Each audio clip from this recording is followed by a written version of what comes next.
Assalamualaikum warahmatullahi wabarakatuh. Radikalisme adalah paham atau keyakinan yang menginginkan perubahan drastis dalam tatanan sosial dan politik, biasanya dengan cara yang ekstrim. Radikalisme merupakan isu yang kompleks dan multifaktor. Ada banyak faktor yang dapat mendorong seorang menjadi radikal, termasuk ideologi, pendidikan, dan lingkungan. Ada 3 faktor penyebab radikalisme. Yang pertama, pengaruh ideologi, yang kedua, pengaruh pendidikan, dan yang ketiga, pengaruh lingkungan. Baik, ini ada pengaruh ideologi. Ideologi sering menjadi sebuah akar dari radikalisme.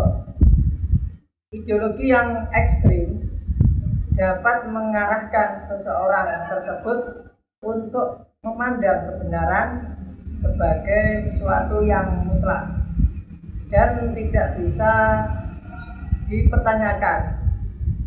Jadi ideologi yang kuat ini bisa mempengaruhi seseorang untuk mendukung tindakan radikal dengan tujuan yakni mencapai keyakinannya mereka.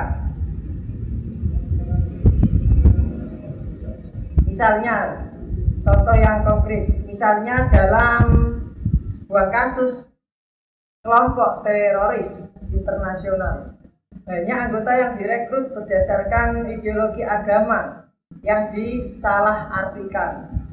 Mereka diberi doktrin yang mengajarkan bahwa kekerasan dapat diterima dalam sebuah pencapaian tujuan yang dianggap mulia oleh kelompok tersebut. Dalam kasus ini, ideologi memainkan peran besar dalam mengarahkan individu menuju pemikiran yang radikal. Yang kedua, pengaruh pendidikan. Pendidikan juga memiliki pengaruh yang signifikan terhadap radikalisme. Sistem pendidikan juga kurang mengajarkan nilai-nilai, karakter, dan toleransi. Pemikiran kritis dapat membuat seseorang lebih mudah menerima doktrin tersebut. Misalnya, dalam beberapa kasus, peserta didik yang tidak mendapatkan pendidikan kritis mengenai keragaman agama dan budaya lebih rentan terpapar paham radikal. Kurangnya materi atau pendekatan yang inklusif di sekolah dapat membuat siswa lebih tertarik pada pemikiran eksklusif yang ditawarkan oleh kelompok radikal. Selanjutnya adalah pengaruh lingkungan. Lingkungan sosial baik keluarga maupun komunitas itu sangat mempengaruhi seseorang, serta lingkungan yang tidak terbuka itu mampu mendominasi suatu pandangan dari seseorang. Artinya pandangan ekstrim tersebut mampu menjadi salah satu pandangan yang utama dalam dirinya. Misalnya ketika seorang remaja yang tumbuh di sebuah lingkungan yang tertutup terhadap perbedaan budaya dan juga agama, akhirnya dia akan memberikan ataupun tekanan sosial bagi dirinya sendiri, sehingga mereka itu cenderung tidak dapat menyesuaikan dengan norma-norma yang berlaku. Artinya nanti dia cenderung menjadi orang yang radikal. Lalu apa sih upaya pencegahan radikalisme? Yang pertama yaitu peran individu dan juga keluarga. Artinya setiap individu harus bisa berperan terhadap dirinya sendiri, yaitu menjaga sikap, yaitu terbiasa dengan keterbukaan, artinya tidak tertutup, yang mana jika tertutup nanti akan menumbuhkan sifat radikalisme. Lalu untuk keluarga yaitu menanamkan nilai-nilai toleransi dan juga empati sejak dini.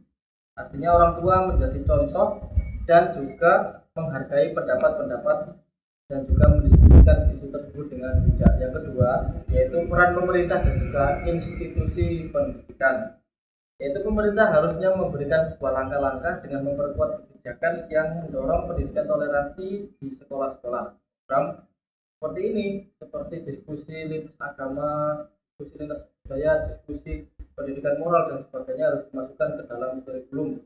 Selain itu, pemerintah harus memonitor dan juga mengatur konten di media sosial yang mengandung unsur sara atau unsur radikalisme yang mampu ataupun untuk mencegah penyebaran paham radikalisme. Baik, yang terakhir adalah radikalisme adalah ancaman yang kompleks, namun bisa dicegah dengan kerjasama berbagai pihak.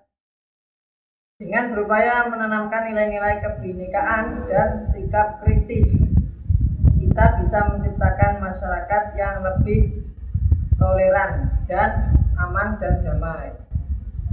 Sekian pemaparan dari kami. Saya Muhammad Barakah Fasya, Saya Abdul Alumi. Saya Dikit Rangga Pamungkas. mengucapkan terima kasih banyak dan wassalamualaikum Warahmatullahi wabarakatuh.